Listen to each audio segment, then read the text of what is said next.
नमस्कार किसान भाइयों, कैसे हैं आप लोग। आशा करते हैं अच्छे होंगे।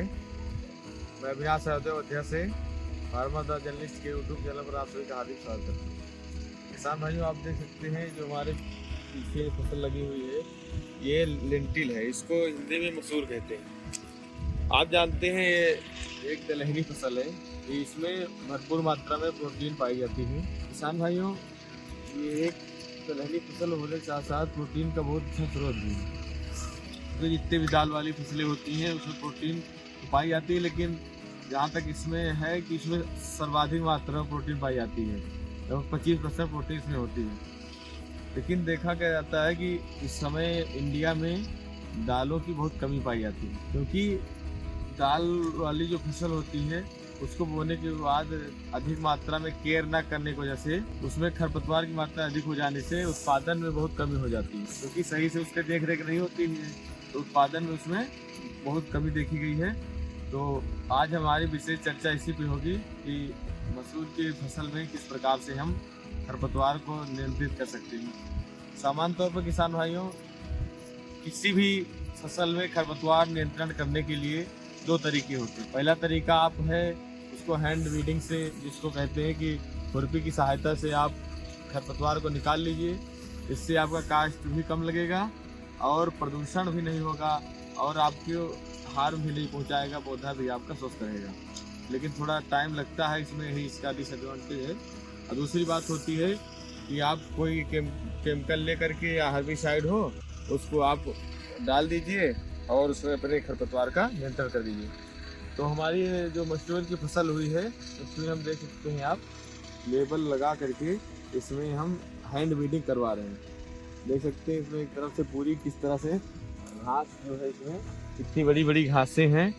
ये अगर इसमें आप इसको पहचान ही रहे होंगे, मोथा है। रबी का बहुत ही मुख्य खरपतवार होता है। और ये आपका हो गया बथुआ, मोथा, ये सब बहुत भारी मात्रा में आपके फसल को नुकसान पहुंचाता है। और इसके यदि आप कंट्रोल नहीं किए तो इसकी जो होती हैं जड़ें, ये फैलती रहती हैं, ये हमेशा मिट्टी में पड़ी रहती है और फिर अगली बार रबी में आकर के आपकी फिर अगली फसल को प्रभावित करती हैं। और जो आपका बथुआ होता है उसमें यदि उसका रिप्रोडक्टिव स्टेज पूरा हो गया, मतलब उसमें अगर बीज बन गए, क्योंकि एक पौधे से बहुत ढेर सारे बीज उसमें बनते हैं, और जब बीज बन गया आपका तो फिर समझ जाइए अगली सीजन के लिए बहुत ही खतरनाक है। तो समय रहते ही आप इसको हैंड वीडिंग से जरूर अपने खरपतवार नियंत्रण करें। यदि आप ज़्यादा क्षेत्र में बुआई किए हों और हैंड वीडिंग संभव न हो तो कुछ केमिकल होते हैं जिनको मैं बताऊंगा आपको, उसमें भी आप उसका प्रयोग कर सकते हैं।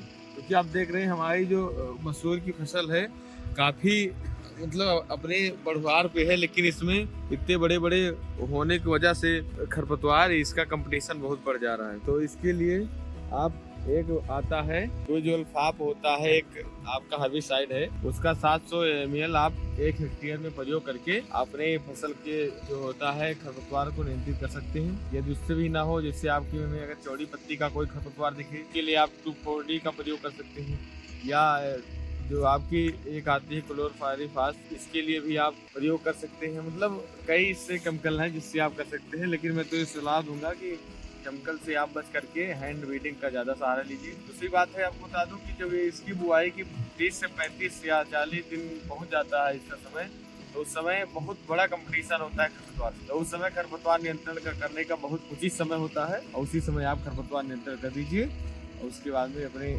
फसल को जो होता है बचा करके अपने उत्पादन को बढ़ा दीजिए। किसान भाइयों, ये वीड कंट्रोल का मसूर में जो वीड कंट्रोल कैसे करें, इसकी जानकारी आपको कैसी लगी कमेंट के माध्यम में जरूर बताएं और ये जानकारी अपने और किसान भाइयों के साथ शेयर करें, जिससे वो भी उचित समय पे अपने मसूर खेत में वीड का कंट्रोल कर सकें और अपने उत्पादन को भी बढ़ा सकें। वीडियो को ज़्यादा से ज़्यादा शेयर करें। धन्यवाद।